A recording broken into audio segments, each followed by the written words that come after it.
sesuai dengan apa yang saya post ya di ini saya yang terbaru,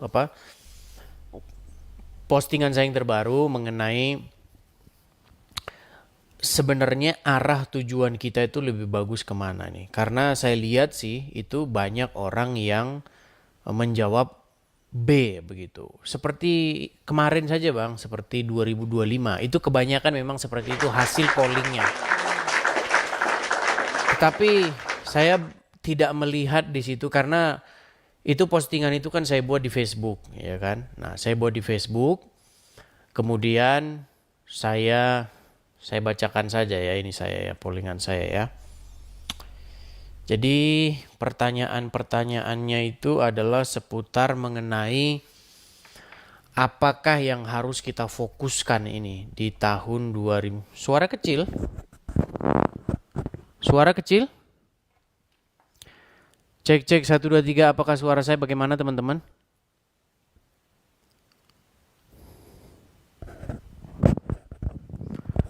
Satu dua tiga, cek cek 1 2 3. Bagaimana suara saya teman-teman? Suara saya sudah bagus, sudah mantap. Sudah jelas ya sekarang ya. Masih ada yang ngomong agak kecil katanya. Oke, baik, terima kasih ya. Iya, ini headset ini tidak pernah saya ganti. Udah hampir mau 2 tahun ini headset ini. Nah, teman-teman sekalian ya, saya ini memikirkan bagaimana sebenarnya program Edis TV di tahun 2026 ini. Apakah kita masih seperti kemarin, sama seperti kemarin, ya, atau kita memikirkan juga nih tentang bagaimana sebenarnya di dalam internal kekristenan seperti itu. Nah, memang ya kebanyakan yang menjawab itu memang kita fokus seperti kemarin saja, lanjut seperti kemarin. Kebanyakan seperti itu. Nah, tapi saya tidak melihat jawaban-jawaban yang membuat saya semangat begitu. Jawabannya hanya seperti kemarin, seperti kemarin. Karena begini teman-teman.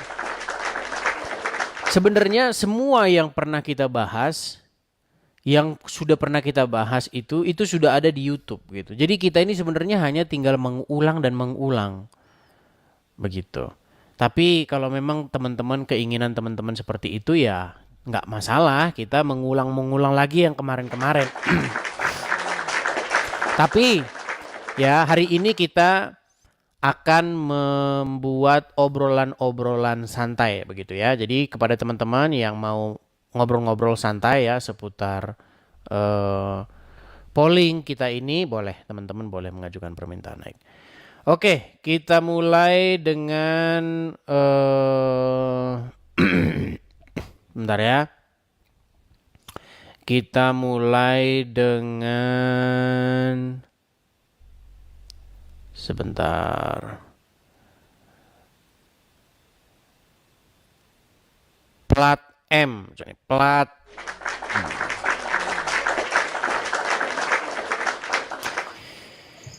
Ya, selamat malam plat M. Selamat malam Bang. Ya, tapi gelap Bang. Iya lagi PLN lagi padam Bang. Oke, kalau gelap nanti tunggu hidup dulu ya Bang ya. Tunggu hidup dulu ya. Coba teman-teman gini. Pastikan teman-teman kalau teman-teman mau naik, teman-teman itu sudah ready ya, nyalakan kamera begitu ya. Terus pencahayaannya juga bagus seperti itu. Supaya kita diskusinya itu ada keseriusan ya. Boleh, boleh. Yang Kristen boleh naik. Boleh naik. Kita ngobrol-ngobrol seputar visi misi kita ke depan nih. Kita mau gimana nih arah dari channel Edis TV ini mau seperti apa menurut teman-teman. Memang hasil polling yang sudah saya lakukan itu kebanyakan memang memilih B. B itu artinya meneruskan yang sudah seperti kemarin. Artinya nggak usah bahas-bahas Kristen. Itu kebanyakan hasil pollingnya seperti itu. Karena kayaknya penonton ini senengnya bahas agama Islam. Kalau membahas agama Kristen penonton tidak suka. Ya, seperti itu. Tapi nggak apa-apa. Saya ngikutin pemirsa karena kita ini sesuai dengan apa yang diinginkan penonton ya, seperti itu. Oke, coba kita kasih naik ada Salahuddin Al-Ayubi. Ya, silakan. Salahuddin Al-Ayubi, silakan nyalakan kamera dulu. Bro. Sabar, sabar Pak. Ya, silakan.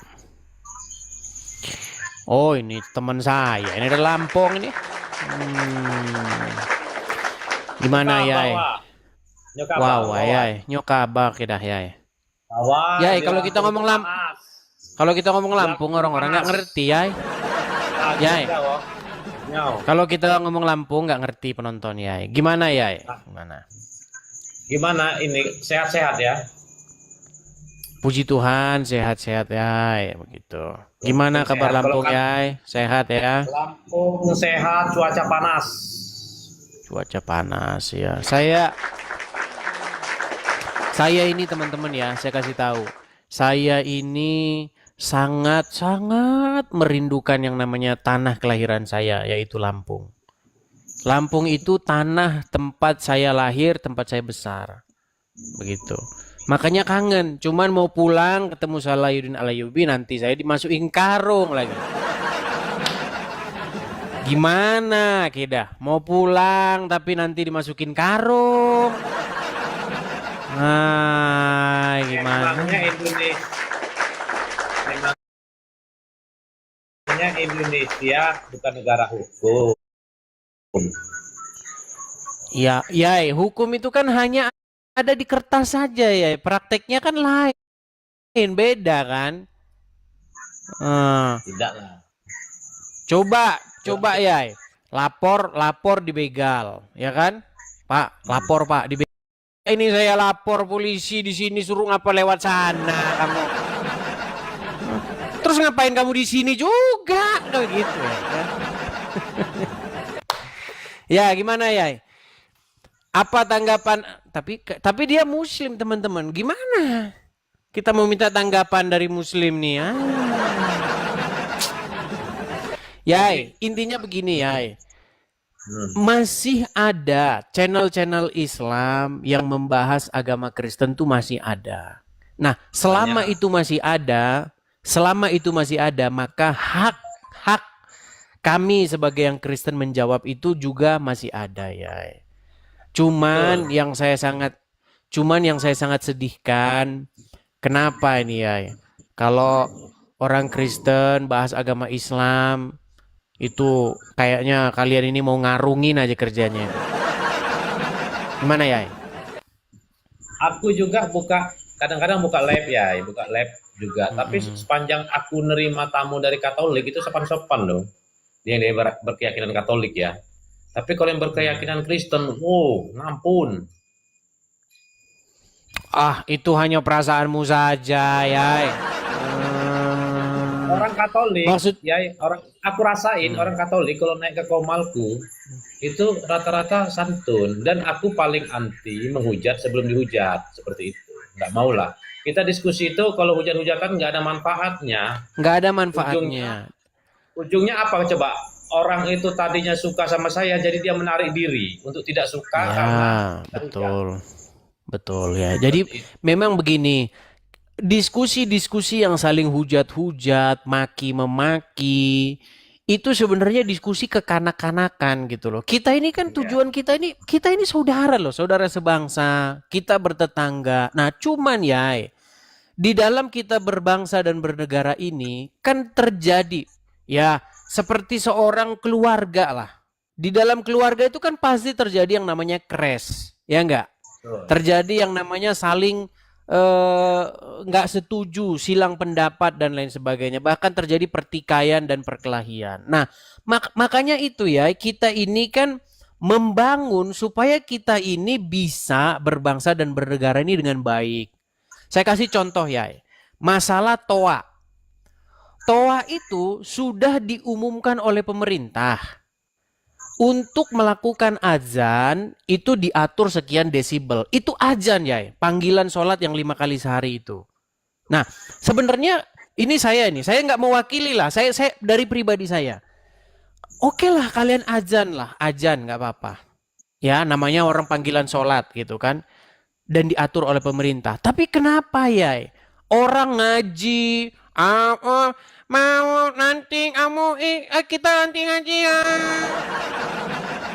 Coba dimasuk-masukin ke toa. Orang ngobrol dimasuk-masukin ke toa. Arisan dimasukin toa. Coba ya, apa enggak? Jangankan yang Kristen ya, yang sesama iman saja terganggu. Nah, ini yang mengatasi ini siapa? Pemerintah juga di demo juga diem aja, nggak ada yang ngomong. Coba, gimana ya menurutmu? Kamu sebagai seorang Muslim gitu, apa kira-kira itu? Kalau itu sih kebiasaan desa masing-masing lah ya. Kalau desa itu bagaimana pengurus masjidnya, tentunya kan seperti itu. Kesepakatan lah, hasil musyawarah dari kesepakatan itu. Kalau taraweh pun sekarang pun sampai jam 10 pun sudah tidak lagi pakai toa. Toa dalam masjid saja. Kalau takbiran ya wajar lah, namanya kita memeriahkan hari Idul Fitri, pawai kan seperti itu. Oke, tetapi dalam misalnya nih ya, jam 4 pagi, jam 3 pagi, orang baca-baca Quran,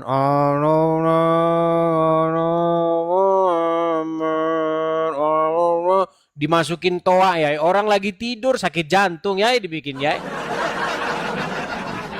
Gimana? Tapi itu enggak sih ya, karena rata-rata yang seperti itu pas mau sahur aja. Kalau biasanya kalau subuh tuh 10-15 menit sebelum azan, Mungkin beda di sana. Beda di sana ya. Beda di sana. Banyak lapor. Itu bukan hanya subuh, bukan hanya sahur bulan puasa aja, bukan hanya itu, di hari-hari biasa ya. Seperti itu. Nah, makanya saya bilang, padahal kan di dalam Quran itu ada ayat yang berkata, atiullah wa atiur rasul wa ulil amri minkum. Iya kan? Tetapi yang kehebat mau nih kok dapat baca Quran. Iya namanya udah lapong ke dah. Udah lapong aja wae. Jadi makanya saya bilang ya, seandainya kita ini ya benar-benar ngerti, atau kalau bahasa Jawanya itu apa ya? Bahasa Jawanya itu tepos seliro. Nah itu bahasa Jawa itu ya, tepos seliro. Kita ngerti dengan perasaan orang gitu, ngerti dengan perasaan tetangga, ngerti dengan perasaan teman begitu kan. Harusnya kan kita menjaga. Coba ada nggak sih umat muslim yang melakukan gebrakan seperti itu gitu loh. Bukankah beribadah itu kepada yang di atas dan juga kepada sesama manusia. Kalau misalnya orang Islam semua seperti itu, apa nggak enak kita? Yang muslim-muslim bahasin agama Kristen dibiarin aja, malah didukung-dukung. Ya kan? Giliran dijawab ngamuk, penjarakan. Ini gimana dunia ini ya? Gitu loh. Coba. Tapi sebenarnya begini, makanya peringatan untuk teman-teman yang buka komal, kalau dia belum menguasai keilmuan, tidak usah buka komal. Kenapa? Karena pertama, dia akan menyampaikan dengan ngawur, baik teman Islam maupun teman Kristen. Yang kedua, ciri-ciri orang yang menghujat itu orang yang tidak memiliki ilmu. Kenapa? Karena dia tidak bisa jawab, sehingga emosi yang dikedepankan. Begitu ya. Coba kalau orang yang paham dengan ilmunya, dia pasti akan menyampaikan, bernarasi dengan ilmu. Ya kalau masalah diskusi lintas agama ini tidak bisa kita halang-halangi, karena memang komalnya ribuan dan ratusan orang yang berapologet, entah itu apologet beneran, entah itu apologet abal-abal. Iya, kalau selama diskusi nggak masalah, namanya kan diskusi. Masa orang mau cuma diskusi politik aja, masa orang mau berdebat soal politik saja, kita nggak bisa lah, ya kan? Debat, cuman kenapa sih ketika terjadi diskusi itu selalu yang dipersekusi itu adalah kaum minoritas? Satu-satunya, lu betul ya, satu-satunya. Dan itu saya baru tahu itu ya, dalam sebuah debat, bayangkan, di dalam sebuah debat antara Islam dan Kristen terjadi penangkapan terhadap pendebat Kristen itu. Ini kan miris sekali. Padahal itu debat. Begitu loh. Mungkin debatnya itu dia debat terus menghujat, dibuat video, tidak ada datanya. Sama itu ya kalau masalah itu. Lawan debatnya juga diem, lawan malah ketawa-tawa ya. Intinya yang saya bilang memang seperti itu. Contoh-contohnya jelas nyata itu ya. Ya, di mana Abdul Somad dia pernah mengutip sebuah kalimat gimana dia mengatakan begini. Haleluya dengan mengejek begitu. Ya kan? Nah, itu seperti itu yang menentukan itu mengejek, yang menentukan itu mengeluarkan perasaan kebencian, itu siapa? Masa kalian sendiri? Harusnya kan hakim. Maksudnya begini, iya harusnya yang memutus itu hakim, nggak boleh. Kasus belum diproses. Itu kan laporan kemarin itu masuk kepada dia itu, tapi tidak Tentunya diproses.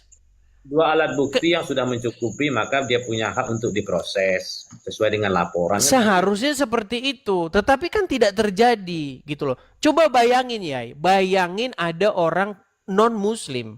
Orang non-muslim melakukan seperti itu. Cepat ya. Itulah makanya saya bilang. Komal-komal ini saya perhatikan banyak juga kok yang mereka teman-teman Kristen buat nama akun Muhammad pedofil akunnya. Ada juga yang buat seperti itu. Iya, masalahnya dilaporkan nggak? Ada nggak laporannya kan begitu? Kalau ada laporannya kemudian tidak diproses, nah baru Kiai bisa ngomong begitu. Ini laporan nggak ada. Dulu Abdul Somad itu yang masuk laporan polisinya itu banyak. Tetapi kenapa? Polisi tidak berani mengambil tindakan. Kenapa? Ya nanti umat marah. Tapi itu memang terjadi ya. Kita itu harus jujur saja mengakui. Tapi lupakanlah semua itu. Lupakan semua itu. Gimana kalau kita ini sebenarnya itu membudayakan hidup tenggang rasa itu loh. Tenggang rasa. Dulu zaman kita sekolah ya di SD kan, ingat kan? Oh ini caro keda. Tenggang rasa, pelajaran PMP, pendidikan moral Pancasila. Ya sebenarnya gini ya. Kita ini kisruh hanya di dunia online saja. Main Sherlock, kirim foto, video call, on cam itu hanya sebatas di dunia maya. Tapi ketika kalau hanya sebatas dunia maya, kenapa anak Batak itu sampai masuk penjara ya? Masuk penjara. Artinya gini ya, itu hanya beberapa gelintir saja. Saya perhatikan di komal-komal itu ya, menghujat dan lain sebagainya. Tapi itu sebatas kisruhnya di online saja. Ketika offline kita bertetangga saya banyak orang Kristen, orang Katolik enggak juga. Kawan saya dari SMA sampai detik ini. Yai, jangan tutup mata Yai. Kemarin kejadian di Lampung. Orang lagi gereja bagus-bagus. Kemudian ada orang datang direbut mikrofonnya. Diam katanya. Lihat nggak video itu? Di Lampung itu. Begini ya, artinya kan gini, kita tidak bisa melihat persoalan itu saja. Itu kan sebenarnya ketika kita membangun rumah ibadah, maka harus ada kesepakatan dari SKB 2 menteri. Yang mana minimal harus ada 60 penduduk yang beragama Kristen atau Katolik yang bermukim di situ. Kalaupun tidak ada, maka dia belum bisa membangunkan. Kalaupun seandainya dibangun dirasa itu tidak aman, maka pemerintah punya kewajiban untuk mencarikan tempat yang lebih aman. Adapun rumah itu ada memang tidak diperbolehkan menjadi rumah ibadah, kecuali rumah pengajian rutin yang memang bukan ditetapkan sebagai rumah ibadah. Ya, seperti itu ya. Itu berlakunya untuk karesteng. Tidak ya, bagaimana umat Islam ketika di Bali? Bagaimana umat Islam ketika di NTT? Sama juga. Mana laporannya? Nggak ada ya. Jangan fitnah yang Maksudnya nyata gini, jadi. Jangan fitnah begitu ya. Saya bukan memfitnah. Artinya ketika umat Islam bangun masjid di minoritas pun agak sulit. Seperti itu. Mana bukti? Kita bicara ya. Tunjukin satu bukti di mana itu terjadi. Kalau saya nunjukin banyak sekali ya. Ini gitu. Gereja ini izinnya nggak keluar. Orang mau kebaktian diganggu, dipasangin speaker gede-gede.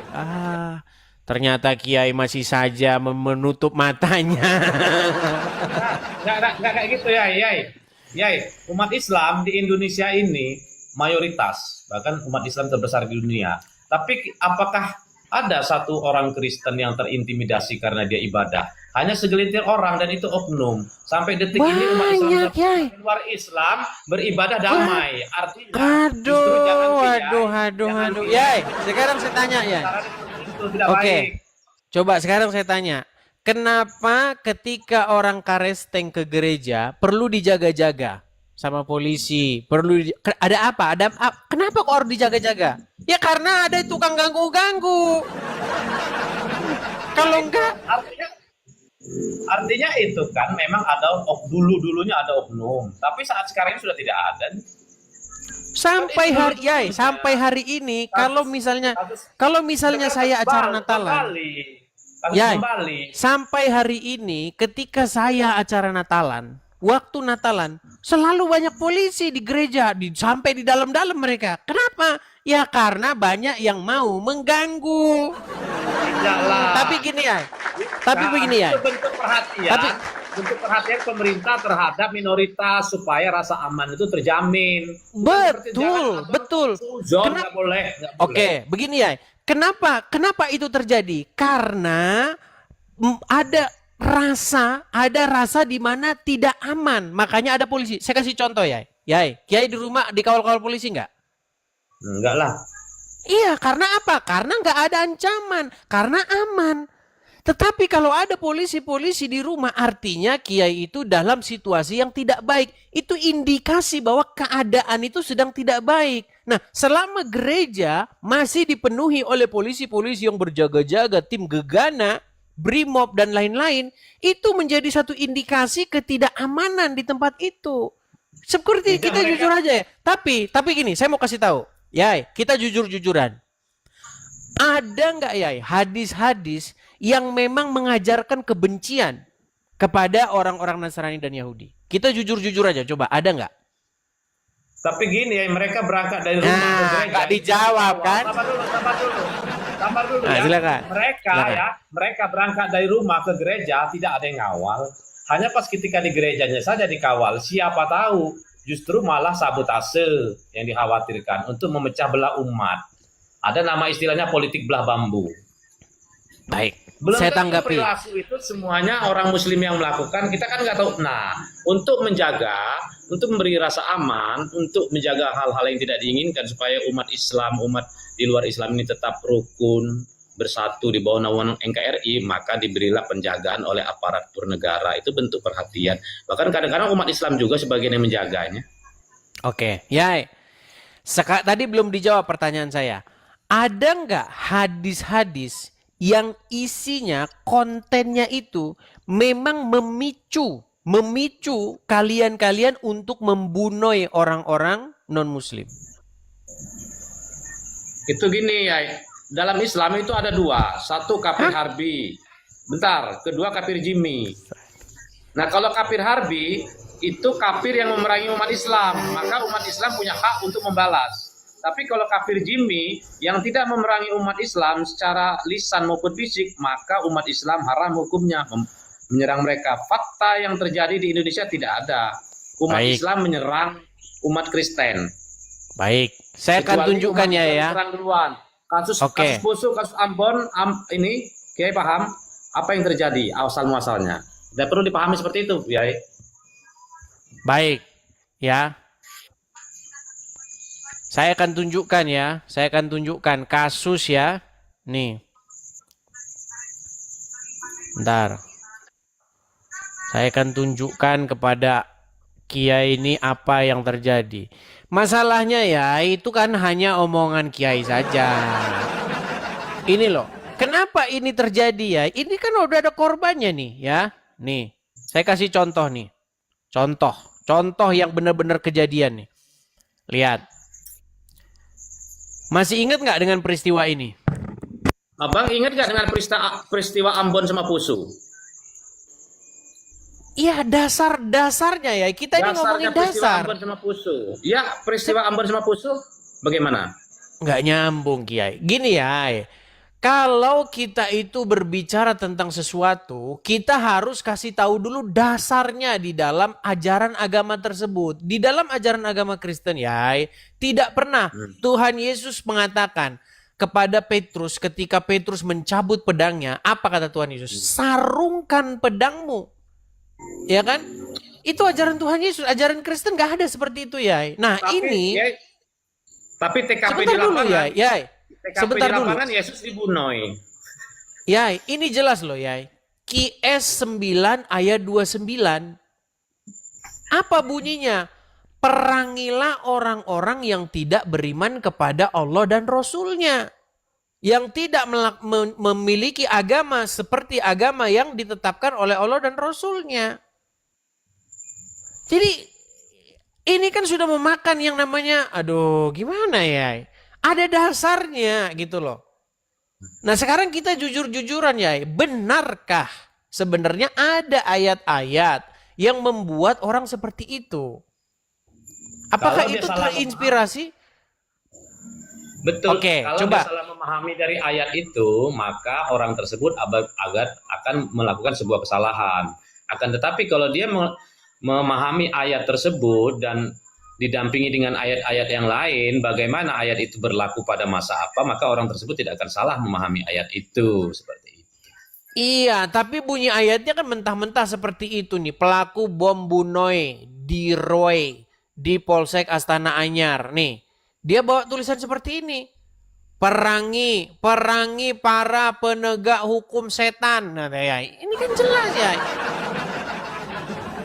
Dia ini tidak memahami Islam secara kafah, hanya memahami Islam separuh-separuh sehingga dia melakukan sebuah kekeliruan dan itu oknum. Oke, apakah ayat tersebut berbunyi perangilah orang-orang yang tidak beriman kepada Allah? Betul. Oke, siapa Maksudnya yang tidak seperti beriman? apa? Sebentar ya, siapa yang tidak beriman kepada Allah? Betul tidak orang-orang Orang-orang non-muslim? yang tidak menjadikan Allah Subhanahu wa taala sebagai sesembahan. Oke, siapa mereka? Ya termasuk Anda. Nah, itu ya. Makanya tidak heran kalau ada orang-orang seperti itu ada dan ada dan ada dan ada lagi. Akan tetapi dia harus bisa memahami Islam, agama Islam, hadis hukum yang sempurna. Jangan sepotong-sepotong. Kalau sepotong-sepotong sehingga dia melakukan sebuah kekeliruan, kesalahan seperti itu. Oke, di mana ayat itu sepotong-sepotongnya? Coba. Karena ayat itu, hukum fikih itu dia umpamanya fikih jihad, fikih zakat, fikih muamalah, fikih sholat, itu harus dipahami benar-benar. Seperti itu, jangan baca satu Jawabannya ayat aja. nggak nyambung, Kiai. Kalau istilah orang Kristen, dia harus memahami satu perikop. Jangan sepotong-sepotong. Iya, itu sudah kita baca ya. Perangilah orang-orang yang tidak beriman kepada Allah dan hari kemudian. Orang-orang yang tidak beragama dengan agama yang benar. Jelas ya. Apanya lagi yang mau dipelintir di situ? Artinya memang kejadian-kejadian itu yang terjadi di negeri kita tercinta ini ada sumbernya. Makanya ya dulu pernah ada kejadian begini. Ini miris ya. Dulu pernah ada kejadian begini. Al-Quran itu dijadikan barang bukti. Bayangan. Coba gimana ya? Terus kemudian banyak yang ribut itu. Kenapa Al-Quran kami dijadikan barang bukti? Akhirnya takut menjadikan Quran sebagai barang bukti. Nah, satu-satunya kitab suci ya yang menjadi barang bukti tindak pidana. Aduh, nanti saya kalau ngomong gini nanti saya gimana ya? Nanti nggak enak ya sama perasaanmu ya, gitu loh. Nggak gini ya. Kenapa kitab suci Al-Quran itu dijadikan barang bukti? Karena dia wahyu. Beda dengan Bible karangan Lukas, karangan Matius, karangan Yohanes. Walaupun karangan ya gini. Walaupun karangan tidak pernah ada Yang setiap sejarahnya. Tahun, kadang-kadang direvisi gitu kadang-kadang kan. Mulai dia memfitnah kan. Yai, kalau bicara Sesuaikan itu dengan ya keinginan pendeta seperti itu. gini, kita itu kalau bicara itu pakai yang namanya data dan fakta ya. Coba direvisi tiap bulan mana? Harusnya kasih tahu lah. Ini bulan kemarin bunyinya Edis makan mangga. kemudian bulan depan bunyinya Edis makan stroberi. Ah, itu baru bukti, hai. Jangan asal ngomong. Tetapi kalau Ya. mengenai kitab Quran yang Biasanya- dijadikan barang bukti, Biasanya Gimana? kalau aku sudah diskusi sama Kiai ya, itu kawan-kawan Kiai itu nge-DM-in aku ngomongin yang enggak, begini begitu itu. Pernah aku di DM-in sama kawan-kawan Kiai itu. Kasih tahu lah, nggak boleh gitu di MDM. nih, saya bacakan beritanya ya. Nih. Ini bayangkan dijadikan barang bukti loh. Barang bukti. Satu-satunya kitab suci yang dijadikan barang bukti kejahatan. Aduh ya, saya ngomongnya nggak tega kita. Ay, Betul ya, kenapa nanti ayat saya Al-Quran itu dicariin dijadikan barang lagi. bukti? Karena dia wahyu. Coba Wahyu ya, nih yang saya bacakan ya. berjaga. Saya bacakan ya. Kalau Bible kan karangan. Yai, saya bacakan ya, biar enak kita. Lihat nih ya. Nih, kelihatan nih. Lihat. Kompolnas, apa urgensinya Al-Quran dijadikan barang bukti? Ini hasil penangkapan Taylor dan ada di dalamnya. Makanya Yai, aduh, saya mau ngomong. Yai, seandainya dia bacaannya Injil, Yai, nggak mungkin dia jadi teroris. Makanya kitab apa yang paling disukai teroris? Aduh, nanti saya mau mengatakannya ya. Nah, nih saya bacakan ya. Saya bacakan. Aduh, bentar nih, saya bacakan ya. Di sini dikatakan apa nih? Perhatikan. Kompolnas menyikapi terkait kontroversi Al-Quran menjadi barang bukti kasus EOisme. Kompolnas Kompolnas meminta Polri menjelaskan alasan menggunakan Quran menjadi barang bukti kepada publik. Apa urgensinya Quran dijadikan barang bukti? Untuk proses pembuktian suatu tindakan pidana, ucap Sekretaris Kompolnas Bekto Suprapto. Tapi faktanya dia baca kitab itu, ya. Faktanya dia terinspirasi dari kitab itu. Iya kan? Makanya gimana kita ini? Itu dampak dari oknum salah memahami Al-Quran. Nah, kalau salah Pada umumnya, sekarang gini, Oke Pia. ya, sebentar Sekarang biar gini. saya tanggap ya. Gini, Sebentar, kalau sebentar, misalnya sebentar, salah, sebentar. sedikit ya. Sebentar. Kalau misalnya Sedikit, salah, gantian. sedikit aja. Silakan. Kalau misalnya salah ya, coba gimana caranya memelintir ayat tersebut? Perangilah orang-orang yang tidak beriman kepada Allah dan Rasul-Nya. Nah, yang makna tidak dari beragama memerangi dengan itu, agama yang benar. Coba. Memerangi itu bisa dengan cara mendakwahkannya, menyampaikan. Pelintir.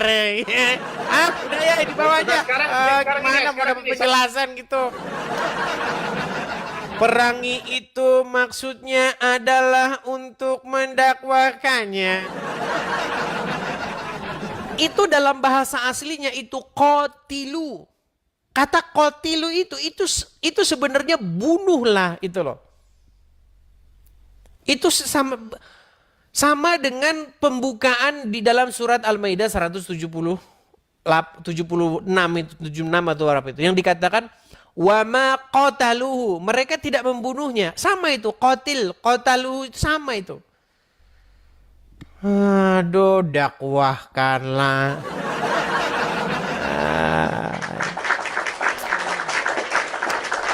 Tapi itulah teman-teman. Tapi kita sebenarnya tidak pernah urusan dengan itu semua gitu loh. Nggak pernah urusan.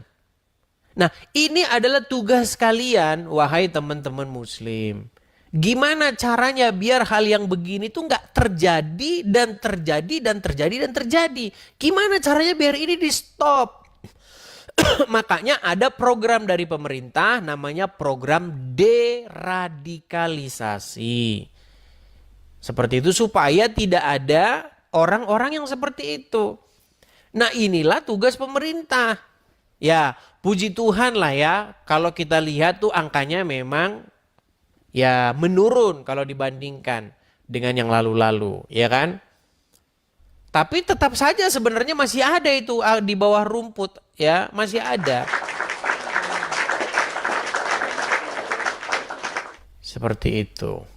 Jadi teman-teman sekalian, sebenarnya ya intinya itu adalah urus agama kalian, kami urus agama kami. Selama kalian masih mengurus agama kami, selama itu saya jawab-jawabin. Tapi kalau saya jawab-jawabin ya jangan marah.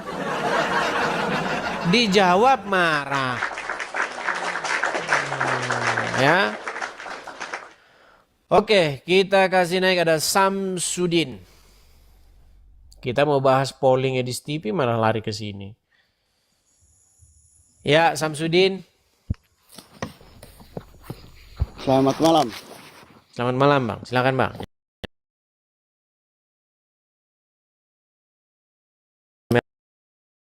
Nyalakan kamera dulu, Bang.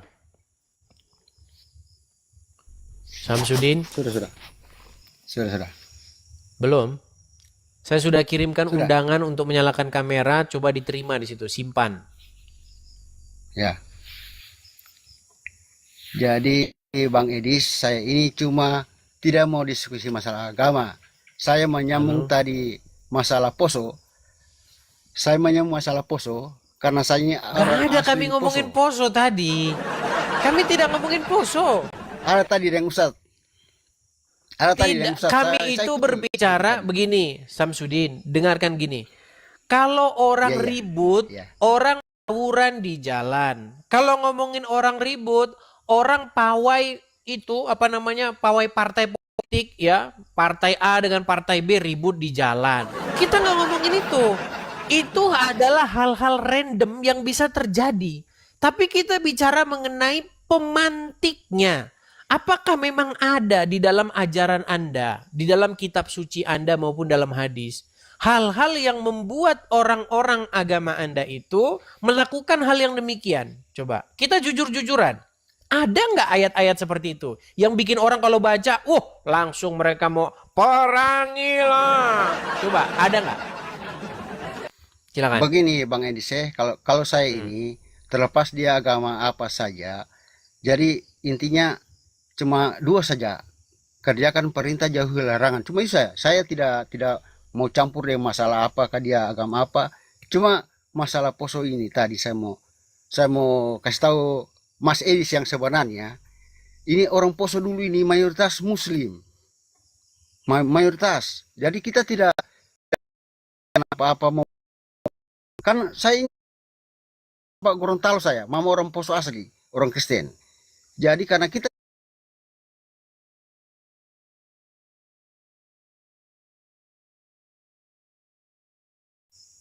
makanya kalau kita tidak dibantu dari saudara-saudara yang dari Jawa dulu, hancur Bukan sudah. itu, bukan itu yang kita bahas.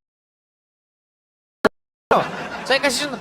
Ini bukan itu. Itu kalau seperti itu nggak jelas itu nanti. Makanya yang kita bahas itu pemicunya. Apakah pemicunya itu terinspirasi oleh kitab suci gitu loh. Saya kasih contoh ini. Anda tahu nggak ini siapa? Tahu ini siapa? Seorang perempuan Tidak yang bercadar tahu. ini tahu? Tahu. Nah, makanya Anda tidak tahu. banyak nggak tahunya. Nih, Tidak, karena ini saya adalah tidak, seorang tidak ikut campur dengan bukan, maksud saya begini loh. Ada orang-orang seperti Zakiyah ini dan itu jumlahnya terkah Anda sebagai seorang muslim merasa prihatin dengan yang seperti ini. Kenapa sih kok ada umat kita yang kerjanya gini terus? Datang bawa pistol ke Mabes Polri, datang bawa motor, bawa BOM ke Polsek begini. Kan yang terjadi seperti ini. Kenapa tidak ada satu gebrakan di antara kalian ini untuk biar nggak ada lagi orang-orang yang kayak begini? Dia ini, coba sekarang saya tanya sama Anda. Sebentar, gini pertanyaan saya begini. ya. Apa buku yang dibaca oleh Zakiyah? A. Quran, B. Injil. Artinya saya tidak ikut campur masalah itu. Saya bilang saya simpel nggak saja. jujur. Saya cuma Anda tidak jujur, Pak Samsudin. Anda harusnya jujur loh. Yang dibaca adalah kitab apa yang dibaca? Saya tidak pernah ikut ini berita ini. Jadi saya tidak. Makanya saya bilang saya cuma kerjakan perintah jauh larangan itu saja. Tidak terlepas dia mau agama apa. Oke, apakah dia sedang mengerjakan perintah? Oke, apakah dia ini sedang mengerjakan perintah? Sebentar, Dia tahu saya kalau balik dia. dulu kamera saya. Nih, menurut Anda, Nah, apakah dia sedang menjalankan perintah? saya tidak tahu dia Pak. Kalau saya bilang kalau saya begitu, saya kerjakan perintah jauh larangan. Orang Oke. terserah orang Seka- lain. Ada nggak di situ Quran? Ada Quran nggak di situ? Tidak tidak ada di rumah. Saya di luar ini, dia di pondok-pondok. Ya sudahlah, dibawa dulu kalau gitu. Intinya yang mau saya sampaikan begini Pak. Ini pesan saya Pak Samsudin. Gini, jikalau Anda membaca Injil, pasti Anda nanti, jikalau Anda membaca Injil dan melakukannya, Anda akan menjadi orang baik. Anda akan meneladani Yesus. Jikalau Anda membaca Quran dan hadis dan melakukannya, Anda pasti akan mirip dengan Muhammad. Begini, pernahkah Yesus membawa-bawa pedang, membawa-bawa golok dan para pasukan untuk memaksa orang masuk Kristen nggak loh? Masuk Kristen nggak loh? Pernah nggak? Nggak pernah. Pernah nggak Yesus melakukan yang demikian untuk merampas harta orang? Nggak pernah. Tapi jujur dan jangan menipu diri sendiri. Pertanyaan saya, pernahkah Muhammad membawa sepasukan orang dengan kuda, dengan pedang untuk menyerang orang lain dan memaksa mereka masuk Islam? Pernah dilakukan nggak itu? Mungkin pernah, Iya. tapi Pernah nggak dia mengambil, sebentar, pernah nggak dia menjarah harta orang dengan membawa-bawa agama? saya tidak tahu. Saya putarkan video ini supaya Anda tahu, karena banyak orang yang tidak tahu. Gini, baik yang Islam, baik yang Kristen, banyak yang beragama itu hanya ikut-ikutan. Cuman ikut-ikutan dia. Aslinya dia nggak tahu apa yang diimaninya. Banyak.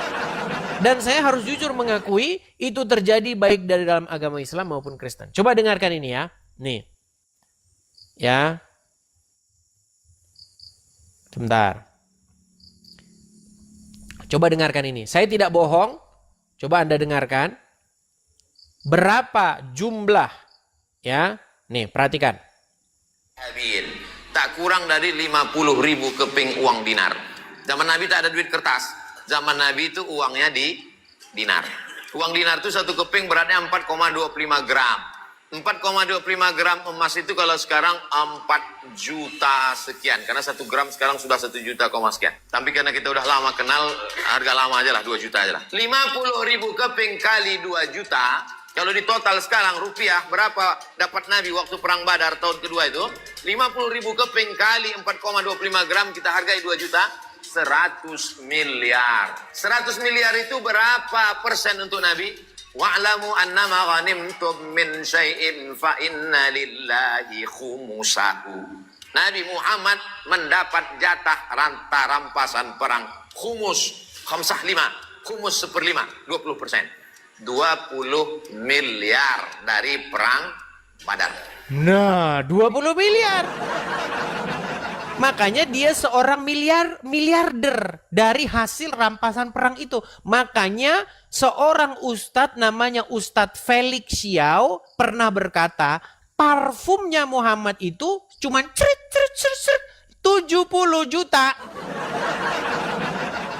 Bayang, dia seorang miliar, itu beda jauh karakternya dengan Yesus. Jauh sekali. Makanya saya gini, ketika kalian memulai untuk mau berdebat dengan saya, kita main bongkar-bongkaran nih. Makanya saya cuma pesan, ikutlah kepada Yesus. Yesus berkata, akulah jalan dan kebenaran dan hidup. Jadi ikut Yesus, Pak Samsudin. Kalau Anda ngikutin yang itu, ya susah Anda nanti.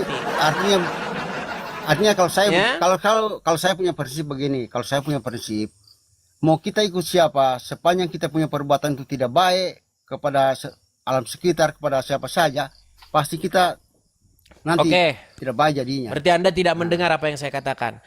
Ketika Anda mengikut Yesus, maka Anda akan meneladani dia. Mirip dengan Yesus, betul? Ketika Anda mengikut Muhammad, Anda akan meneladani Muhammad. Sehingga tingkah laku Anda mirip dengan Muhammad, betul? Betul. Iya, sekarang lihatlah Karena yang ya mana saya yang anggap menjadi role, ya saya yang anggap mana yang harus menjadi role model bagi kita? Apakah Muhammad atau apakah Yesus? Coba, itu hati kalau nurani Anda saya yang menjawabnya sendiri. dua-duanya Hati bagus nurani karena Anda. Gimana? Terdiam dia, kalau saya teman-teman. punya prinsip karena namanya nabi itu semuanya bagus.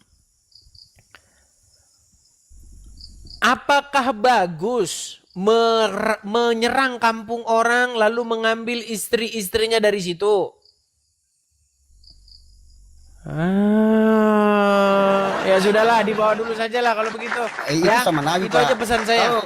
Kalau Bang Ya, jangan diterus-teruskan lah, nanti juga ya capek juga kita bahas-bahas itu. Tapi itulah yang saya bilang, teman-teman. Sebenarnya ya, para penonton ya, hampir 8.000 orang. Gini loh, kalian kan punya hati nurani. Kita ini punya hati nurani loh. Siapa sih yang mau kita contoh? Saya sudah bilang berkali-kali, inti daripada ajaran itu adalah Anda itu ngikutin siapa? Kalau Anda mengikuti Muhammad, Anda itu akan mirip seperti dia. Anda akan menjadi serupa dan segambar dengan Muhammad. Karena Anda mencontoh dia, menjadikan dia sebagai panutan Anda. Itulah inti daripada ajaran agama Islam. Nah, kalau Anda menjadi Kristen, inti daripada ajaran Kristen itu apa? Menjadi serupa dan segambar dengan Yesus. Anda menjadi tiap hari itu makin mirip Yesus. Itu Kristen. Nah, tinggal Anda sekarang di hati nurani Anda. Kita sama-sama punya majikan nih. Majikan kami tuh Yesus. Yang kami ikutin tuh Yesus. Majikan Anda tuh Muhammad. Yang Anda turutin tuh Muhammad. Makanya Anda akan mirip seperti Muhammad. Mulai dari celana Anda cingkrang. Mulai dari Anda bercalak-calak. Itu kan mencontoh Muhammad tuh. Muhammad katanya kalau pakai celana, celananya itu tidak pernah sampai di bawah mata kaki. Kalau orang Islam ngomongnya isbal itu. Terus matanya itu apa? Dicalak-calak. Tahu kan dicalak itu di pensil-pensilin itu. Terus janggutnya. Nah, berbicara tentang mengikut Yesus itu tentu bukan hal-hal kayak begitu. Yesus pakai begini, sendal begini harus begini. Bukan begitu. Anda mau celananya pendek, mau celananya panjang, mau di bawah mata kaki, mau di atas mata kaki. No problemo, no problemo. Gak masalah itu. Karena bukan itu esensi mengikut Yesus, bukan begitu. Esensi mengikut Yesus itu adalah melakukan apa yang dia lakukan. Seperti itu. Jadi itu bedanya kita, teman-teman. Kalau kita mau betul-betul mendalami isi daripada agama itu, ya di situ. Ya. Jadi hati nurani kalian sendirilah yang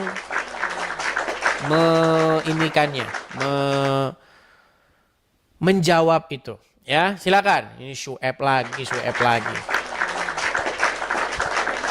Ya, silakan Syueb, pangeran Arab nih, Sultan. Ana adalah seorang sultan minyak dari Saudi Arabia. Silakan. Bagaimana Sultan? Wah, Sultan. Halo, assalamualaikum. Astaga, kenapa Sultan begini? Selamat malam. Sultan tidak boleh melambai. Sultan melambai. Ini Sultan Indonesia ini Mas Edis. Ya, silakan Bang Sueb. Apa yang mau Anda katakan? Silakan. Iya. Apalagi yang mau dibahas ini Mas Edis. Begini Bang. Jadi kita menjadi saksi. Ya, kita menjadi saksi tentang adanya orang-orang yang terus-menerus melakukan suatu tindak pidana. Entah itu menyerang aparatur negara, seperti menyerang polisi, ya kan, menyerang BRIMOB, kemudian merampok bank dan lain sebagainya. Kejadian yang waktu dulu itu kan, katanya itu FAI katanya. Terus kemudian menyerang gereja, ya kan, dilakukan dengan dasar agama. Contoh-contohnya saya kasih tunjuk dulu supaya nanti Bang Sueb tidak kehilangan ini isu kita ya. Lihat nih. Saya kasih contoh-contoh. Misalnya ini pertama, satu sebentar. Aduh, masih yang tadi nih. Ini contohnya seorang perempuan. Nih, saya bacakan saja ya.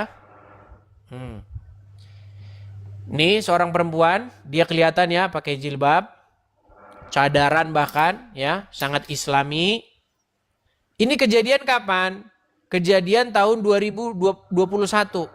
Pelaku penyerangan Mabes Polri, Zakiyah Aini, umur 26 tahun, meninggalkan surat wasiat untuk keluarganya.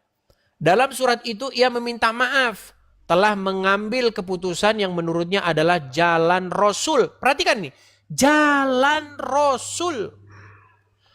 Apa isi suratnya? Mama, sekali lagi Zakiyah minta maaf. Zakiyah sayang banget sama mama, tapi Allah lebih menyayangi hambanya. Maka Zakiyah tempuh jalan ini sebagaimana jalan Nabi atau Rasulullah. Untuk selamatkan Zakiyah dengan izin Allah bisa memberi syafaat untuk mama dan keluarga di akhirat. Nangis gak ibunya baca ini coba? Kenapa anakku kok jadi begini? Bayangkan, dia punya pikiran seperti, bayangkan kalau ini merasuk kepada anak-anak kita yang lain. Apa nggak miris kita ini? Nih suratnya, ini isi suratnya ini. Nih, aku sedih baca wasiatnya, dia cuman korban cuci otak nih. Coba nih, ya kan? Nah bagaimana ini? Apakah ini memang ajarannya sesuai dengan Quran atau tidak? Coba Anda jelaskan. Silakan, saya balik dulu kamera saya. Mungkin Mas Edis, kali ini kita bahas yang lain aja ya. Nah, ketakutan gitu. Tidak. Karena tidak, itu memang betul. tidak. Karena itu memang betul ajarannya ya. Tidak. Oke, kalau tidak dibantah, Bang Sueb. Kita bahas Ini yang penting lain. loh. Ini edukasi penting ini untuk para generasi muda kalian. Supaya tidak jadi orang-orang seperti ini. Supaya tidak ada lagi orang tua yang kehilangan anaknya. Supaya tidak ada lagi orang tua yang seperti itu terjadi kepada diri mereka. Kasian loh. Coba. Oke, baik Silakan. Mas Edis. Jadi terkait dengan kejadian yang 2021 itu ya. Ya itu mungkin seorang wanita itu kalau dalam Islam itu ada namanya jihad fi sabilillah. Berarti benar yang Tahu dilakukan arti dia. Jihad fi sabilillah. Perang di Iya, jalan Allah. Benar saja. Tuh kan? Iya. Serem kan? Berarti anak tersebut masuk surga dan bisa memberi syafaat kepada orang tuanya supaya masuk surga. Iya, mungkin ada hadis yang dia baca. Lihat tuh, Atau Pak Polisi, ada Pak Polisi. selebaran. Pak Polisi, bagaimana Ada- ini program ada selebaran deradikalisasi, selebaran. Pak? Tuh, bagaimana ini? Yang dia baca sehingga dia mau aplikasikan apa yang dia pernah pelajari.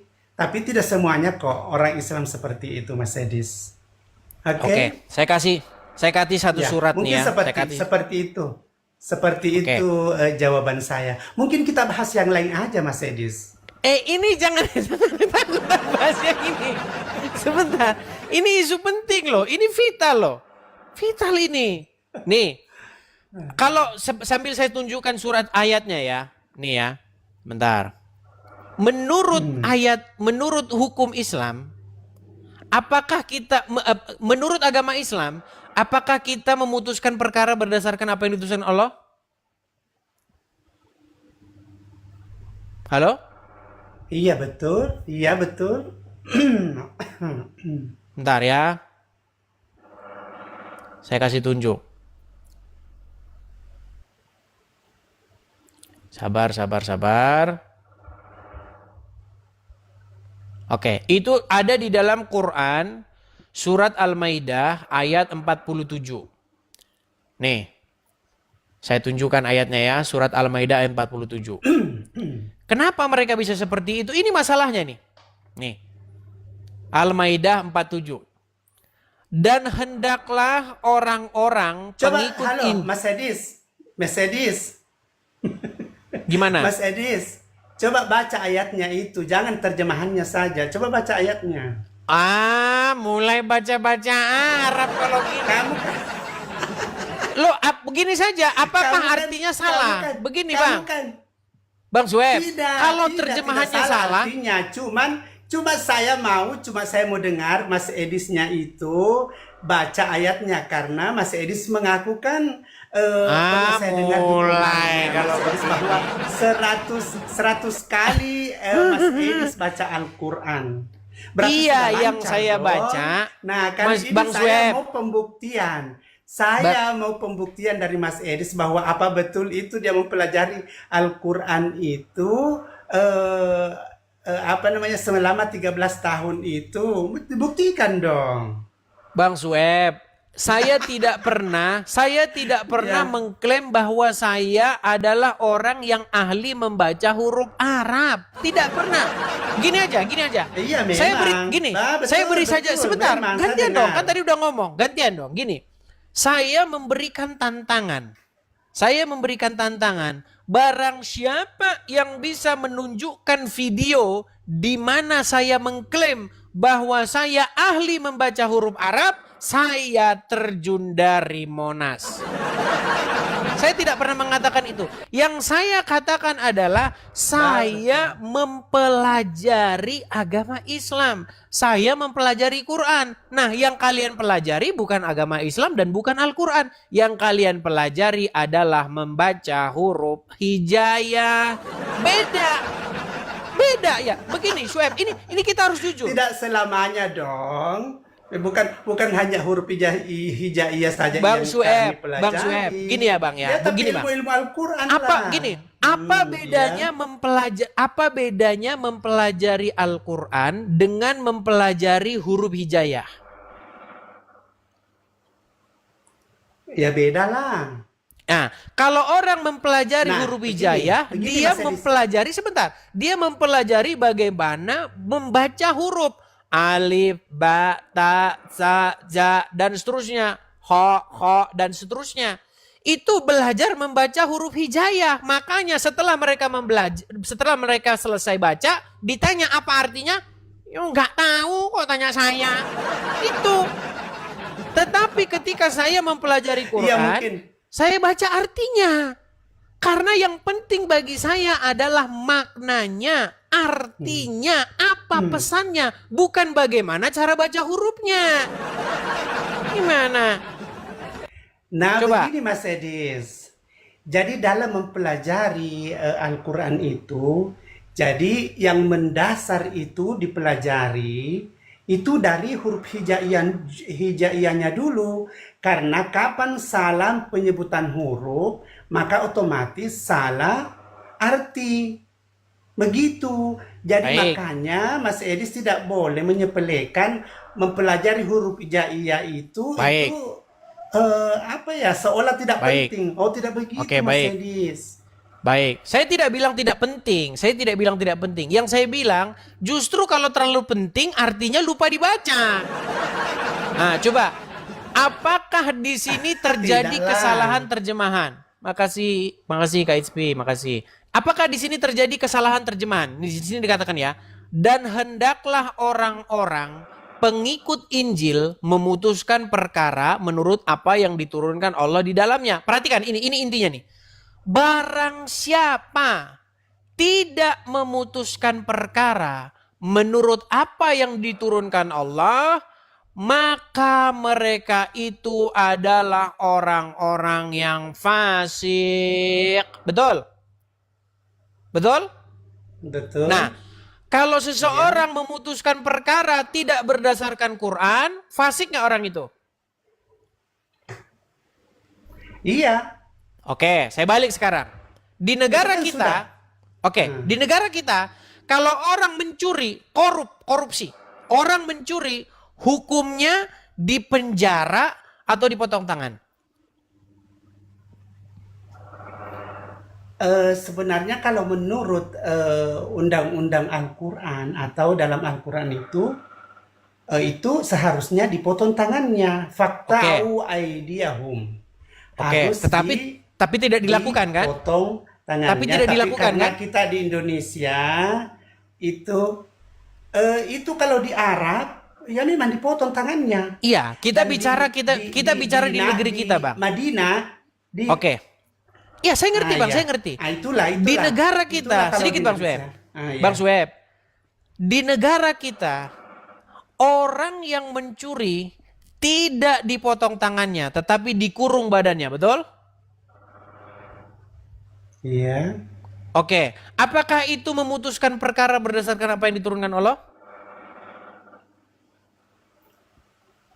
Itulah masalahnya. Nah, Itulah makanya masalahnya banyak, karena makanya banyak orang-orang sebenarnya ingin merubah dasar negara kita, ingin mengganti negara kita ini jadi negara syariat, makanya diperangi, makanya mereka sebut oknum-oknum, betul.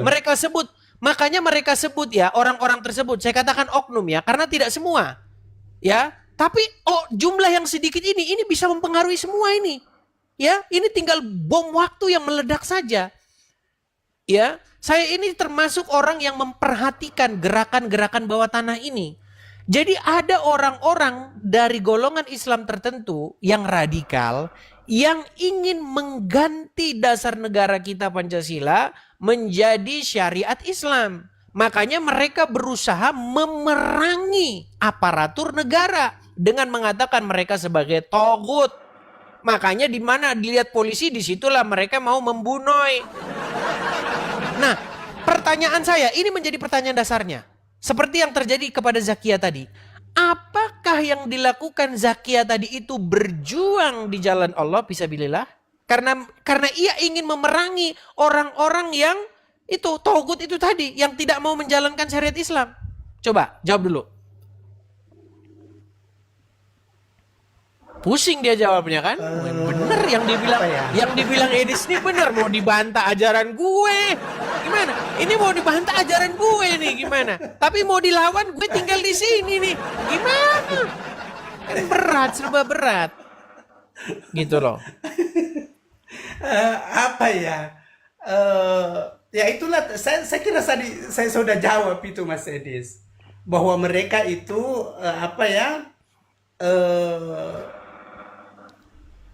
apa yang dia baca itu dia berusaha untuk mengaplikasikan, melaksanakan. Berarti apa yang dilakukan oleh Zakia tadi itu sesungguhnya telah bersesuaian dengan Quran. Iya. Nah, Karena kalian dia saksi memerangi nih. jalan Allah. Iya, kalian saksi nih. 9.000 orang, 9.000 pasang mata menjadi saksi atas semuanya ini kan? Jelas kan? Jelas. Nah, inilah tugas-tugas dari BNPT, Badan Penanggulangan, ya nanti kalau saya sebut-sebut nanti kena ban kita. Artinya apa? Yang saya katakan begini, Bang Sueb.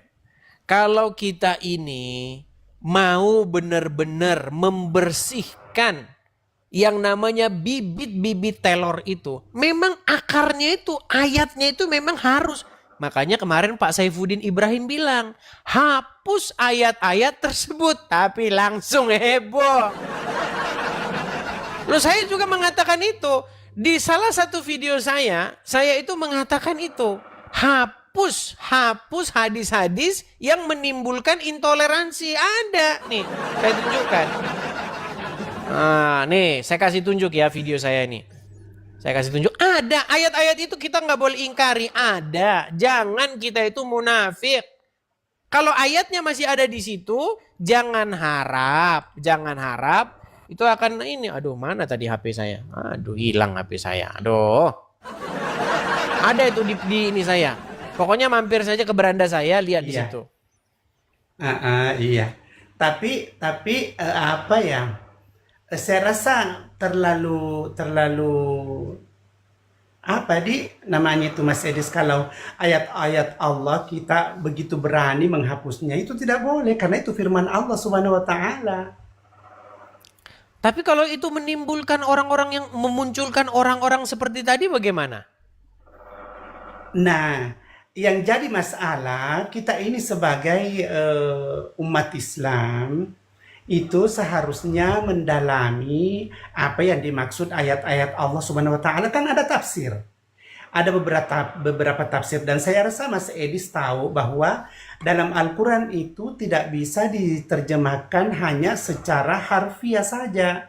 Akan tetapi itulah salah satu fungsinya itu tafsir, karena ketika kita tidak memahami apa maksud firman Allah Subhanahu wa taala di ayat itu, maka kita harus merujuk ke tafsir.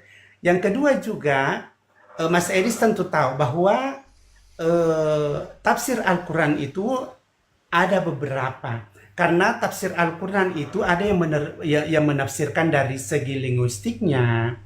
Al-Quran ditafsirkan dari segi fikihnya. Al-Quran ditafsirkan dari segi maknawinya, dan banyak-banyak lagi tafsir yang Tapi lain Bang Sueb mendukung sendiri, begini Bang, Al-Quran ini. Anda sendiri sudah mengakui tadi bahwa apa yang dilakukan oleh orang-orang tersebut memang sesuai dengan Quran.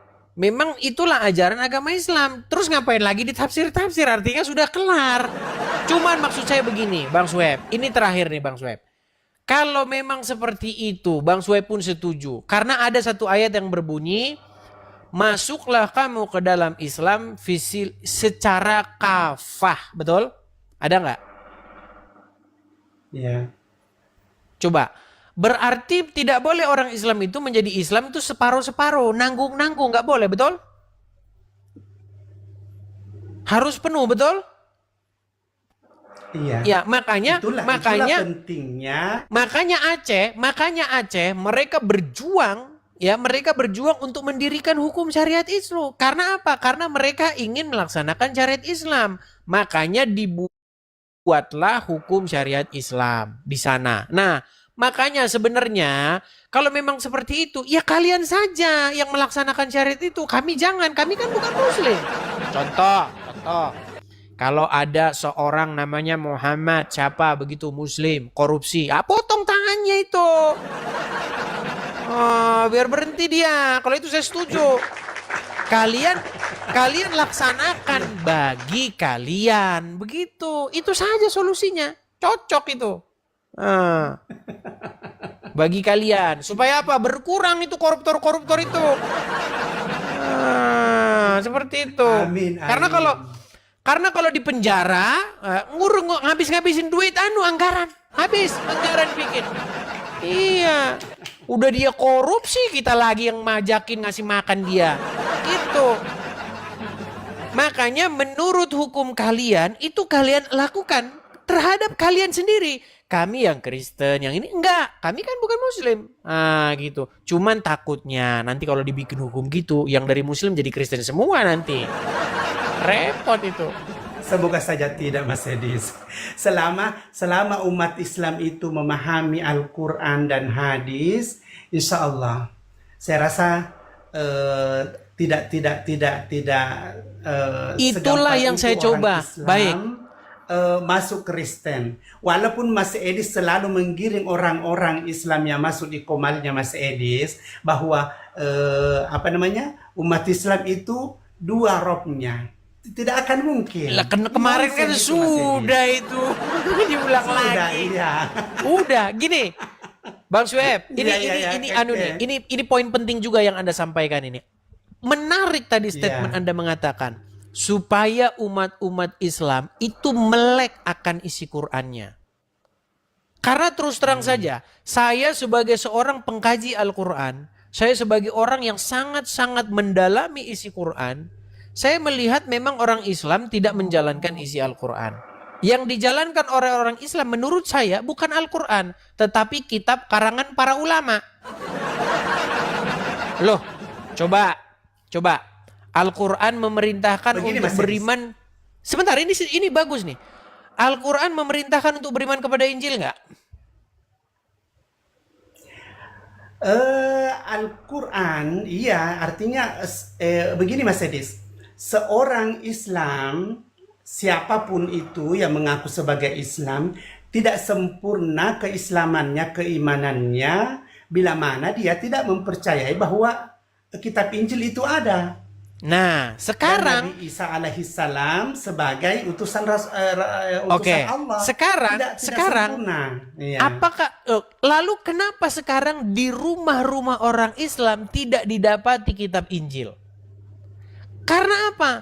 Karena yang dibaca umat Islam justru kitab-kitab yang datang sesudah Quran. Seperti contoh tadi itu, ya kan? Jikalau kamu bertemu Wahyudi dan Nasrani di jalan, desaklah mereka ke jalan yang sempit. Persempitlah jalan mereka, ya, dimanapun kamu jumpai mereka. Coba tuh, itu kan isi Jadi daripada begini, Mas hadis Edis. kan? Sehingga apa? Sehingga Ya, hadis apa padahal dulu Mas Hadis? Hadis apa dulu? Karena di dalam hadis Sahih Nabi itu Muslim, kan banyak. iya, di dalam Sahih Ada Muslim, hadis Sahih Bukhari, Hasan, ada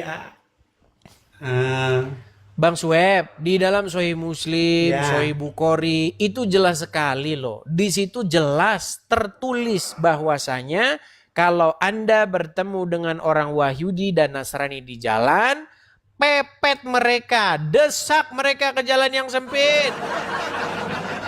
Padahal Nah, begini Mas Hadis, begini. Tunggu dulu Mas Hadis. Itu barangkali penafsiran menurut Mas Edis. Tapi Bukan perlu kita penafsiran. kaji itu hadis. Begini Mas Hadis. Karena hadis juga itu pasti ada asbabul wurudnya. Dalam keadaan apa sehingga hadis Nabi itu keluar seperti itu? Apa anunya? Apa kejadiannya waktu itu? Itu kan ada namanya asbabul wurud. Jadi kita ini juga tidak bisa serta-merta menafsirkan sesuai dengan logika kita. Harus merujuk ke asbabul wurud. Terus pakai logikanya siapa? Kejadian waktu itu? kita justru Ya, harus Mas Edis kan kita begini, Mas Edis kan saya perhatikan di komal-komalnya itu selalu mengandalkan logika-logikanya. tidak. Dan- Ini loh, masa kita tidak mengandalkan logika? Kita ini manusia. Lihat nih.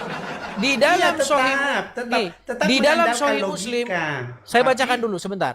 Di dalam Sahih Muslim nomor coba. 2167 dikatakan, ini Arabnya. Apa dikatakan? Dari Abu Hurairah radhiyallahu anhu, Rasulullah shallallahu alaihi wasallam bersabda, "Janganlah kalian memulai salam kepada Yahudi dan Nasrani. Apabila kalian bertemu salah satu dari mereka, maka desaklah ia ke jalan yang sempit." Jadi makanya saya tidak heran setiap ada orang bangun gereja, susahin izinnya, gangguin mereka, suruh mereka bikin gereja di atas gunung sono. Ini karena apa? Karena disuruh kalau kalian ketemu dengan salah satu dari mereka Yahudi dan Nasrani, desak mereka ke jalan yang sempit. Makanya saya bilang, kalian telah mempercayai kitab-kitab yang datang sesudah Al-Quran ini sehingga kalian memusuhi. Padahal di dalam Al-Quran dikatakan apa? Apa dikatakan dalam Al-Quran? Sesungguhnya Quran itu datang untuk membenarkan apa yang datang sebelum Al-Quran. Yaitu apa? Yaitu Injil. Jadi Quran menurut Al-Quran harus sejalan dengan Injil. Kalau tidak sejalan dengan Injil ya nggak usah dipercaya. Gimana? Coba cari asbabul wurudnya yang hadis tadi. Coba apa? Apa asbabul wurudnya? Tidak Sehingga- ada di situ sehingga asbabul nanti- wurudnya. Pokoknya kalau kalian bertemu dengan mereka, desak mereka ke jalan yang sempit. Gimana? Asbabul wurudnya. Sama juga Al-Quran. Pasti ada asbabun nuzulnya. Begitu Mas Edis. Jadi kita tidak bisa serta-merta menerjemahkan secara letter-let saja, tapi harus kita lihat sejarahnya itu. Apa sejarahnya hadis Nabi sehingga Ya sudah, coba jelaskan kepada saya. Kalau begitu coba jelaskan kepada saya apa sebab musababnya sehingga dikatakan seperti itu oleh Muhammad. Wallahu a'lam, karena saya belum pernah juga baca. Wallahu alam bisawab. Itu jawaban macam apa? Itu mengecewakan umat yang nonton. Bang Sueb, 80% penonton saya ini adalah para penonton muslim yang diam dan menunggu jawaban-jawaban daripada ustadznya. Tetapi ustadznya tidak ada yang memberi jawaban sehingga mereka hidup di dalam kebimbangan yang nyata. Wah. Oke lah Bang Sueb, kita lanjut lagi. Begini Bang Sueb, saya tidak melihat Anda menjawab pertanyaan saya. Saya melihat Anda justru melemahkan akidah dan melemahkan iman orang-orang muslim yang menonton di sini. Oh, tidak Mas Edis. Tidak Mas Edis. Mungkin orang Islam yang menonton kali ini bisa menilai bahwa mungkin dalam ilmu hadis saya dangkal dalam hal ini. Tapi insya Allah ada orang-orang Islam yang lebih profesional dari saya. Tapi intinya Yakin dan ya, percaya. marilah kita ini Bang Sueb, antara kita berdua ini, ayo kita bersepakat bahwasanya Quran datang bukan untuk menyalah-nyalahkan Injil, betul? Betul? Nah, kan nggak mau dia mengakui, betul nggak? Begini, Mas Edis. Tidak benar. Bang Sweb, intinya begini, Quran tidak datang untuk menyalah-nyalahkan Injil. Justru Quran datang membenarkan apa yang datang sebelum Al-Quran, yakni Taurat dan Injil. Membenarkan dan menyempurnakan. Apanya yang disempurnakan? Loh, coba sekarang saya tanya.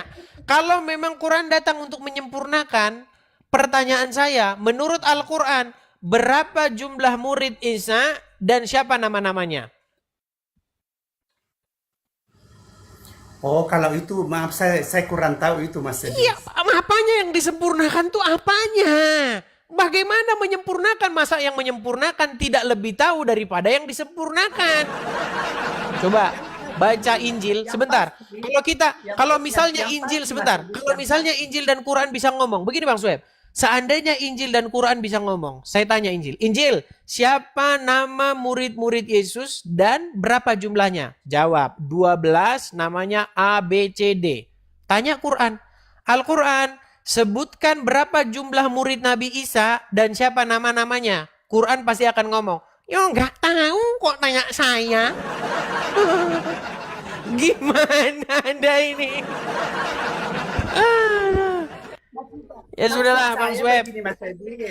Maksud saya begini Mas Edis, Al-Quran datang sebagai kitab yang terakhir diturunkan oleh Allah Subhanahu wa taala, itu membenarkan dan menyempurnakan kitab-kitab yang sebelumnya seperti Zabur, Injil dan Taurat. Iya, kalau membenarkan artinya gini, kalau membenarkan artinya berarti tidak menyalah-nyalahkan isinya, betul? Iya, cuma kenapa sekarang yang terjadi justru umat? Kenapa sekarang yang terjadi justru umat malah menyalah-nyalahkan Injil? Coba Abdul Somad ngomong gimana? Injil yang sekarang tidak ada, udah salah. Quran datang membenarkan Injil Abdul Somad. Gimana?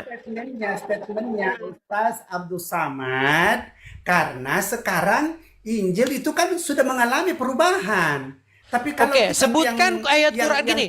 Sebutkan ayat Quran yang mengatakan bahwa Injil sudah mengalami perubahan. Di ayat Quran mana? Nggak ada. Itu dengan adanya perjanjian baru lah, perjanjian lama. Bukan ayat Quran. Gini, ayat Quran yang menyatakan begini. Ayat Quran yang menyatakan bahwasanya Injil sudah berubah-ubah, ada nggak? Tidak ada. Nggak ada. Justru ayat Quran berkata, tidak ada seorang pun yang mampu merubah-rubah firman Allah. Ada nggak orang yang mampu merubah firman Allah? Ya tidak ada dong. Tidak ada. Terus Injil firman Allah tidak? Iya firman Allah, tapi yang kenapa Anda katakan dirubah-rubah? Artinya statement Anda melawan kitab suci Anda sendiri. Tapi intinya beginilah Bang Sueb, supaya kita tidak panjang-panjang lebar. Begini Bang Sueb, apakah Anda menerima pengajaran daripada Yesus? Pengajaran? Anda Saya terima ada nggak apa yang... Al-Quran kok. Oke, sekarang saya tanya sama Anda. Apakah Anda mau mengikuti Yesus? Bukan mengikuti, tapi saya mempercayai bahwa Yesus itu adalah putra Ya, Maryam. Anda ikuti tidak? Oke. Baik, pertanyaan saya. Tapi kalau mengikuti Kenapa ajarannya, Anda kenapa ajarannya itu kan ada Al-Quran. Saya Nah, sebagai orang ini Islam. makanya saya bilang mereka tidak percaya. Makanya saya bilang mereka bilang Yesus itu bohong. Anda bohong. Begini Mas, bukan begitu Mas Edis.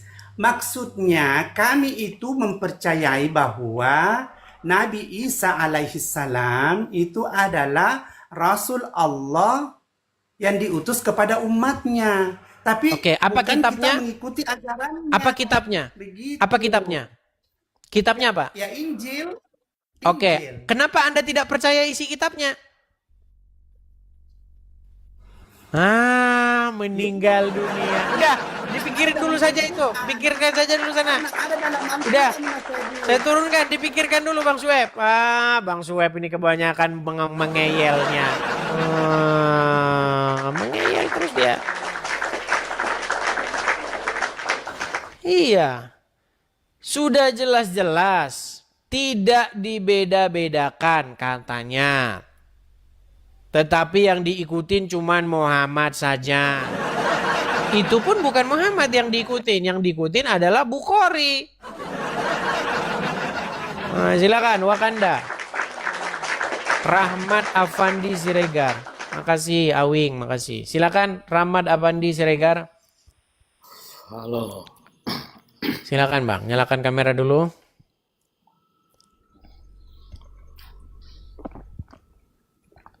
Kamera dulu Bang. Halo? Bentar, sabar dulu. Sudah? Belum. Belum? Belum.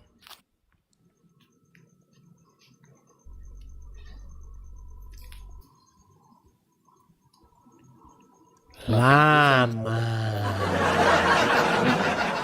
Ya, kalau lama di bawah saja dulu. Belajar dulu cara menyalakan kamera ya. Kita kasih naik, ada Yori. Ya, silakan Yori. Kita udah setengah 12 malam ya teman-teman ya ternyata ya.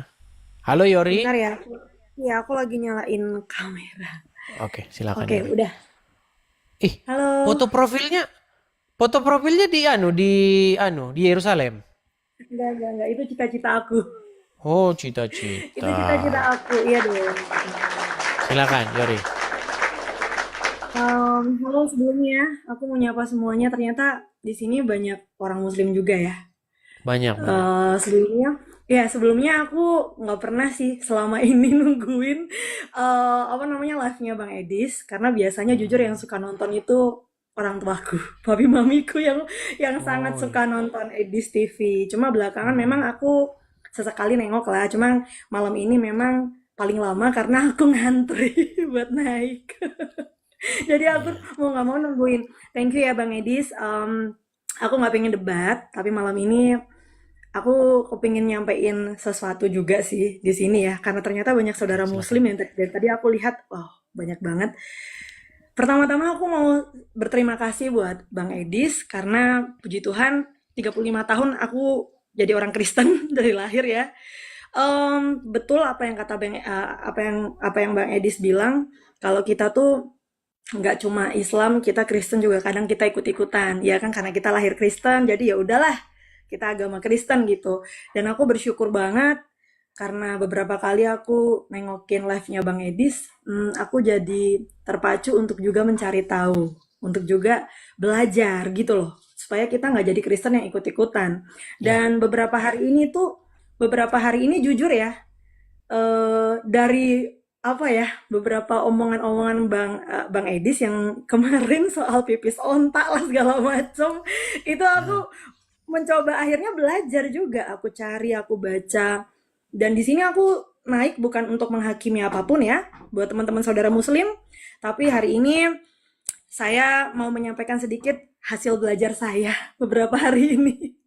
Setelah Apa itu? saya belajar, setelah saya belajar, saya baca sedikit hadis yang saya dengar dari eh, Bang Edis. Kemudian saya memang sudah baca Alkitab ya. Ya, kita orang Kristen, menurut saya kita orang Kristen, kita jangan cuma suka debat-debat aja kalau kita nggak baca Alkitab. Kita harus baca Alkitab juga ya, teman-teman Kristen semuanya di sini. Jadi saya akhirnya menengok ke hadis, ke Al-Quran juga karena Bang Edis, dan di sana saya dapat suatu pelajaran penting. Saya lihat saya membaca secara lumayan utuh untuk yang case pipis onta itu. Dan di situ karena dia mencuri, kemudian kan dipotong tangannya, dipotong Iya, jadi kakinya, ceritanya mereka itu datang kepada Muhammad mengadu karena sakit. Nah, ya betul. terus disarankan oleh Muhammad untuk mendatangi kandang Minum onta dan meminum air kencingnya di sana. pipis onta. Iya. Iya. Setelah itu justru malah eh, kawanan-kawanan ternaknya itu dibawa lari dan penggembalanya itu dibantai begitu. Iya. Dibantai Hmm. terus kemudian kan yang melakukan tuh kan ditangkap, dipotong tangannya, dipotong Iya, kakinya. dipotong Itu kakinya, saya baca itu. dicongkel matanya Iya, juga. saya baca itu dan saya mau ngomong secara garis besar ya. Em, Satu hal yang paling penting yang saya pelajari ketika saya mencari tahu itu semua, bahwasannya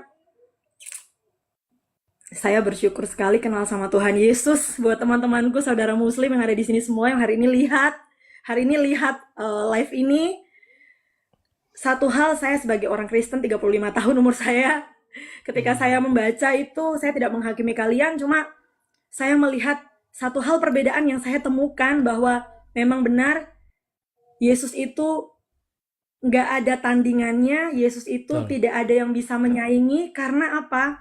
Teman-teman Muslim jangan cuma sibuk buat baca ayat Al-Quran yang bahasa Arab ya.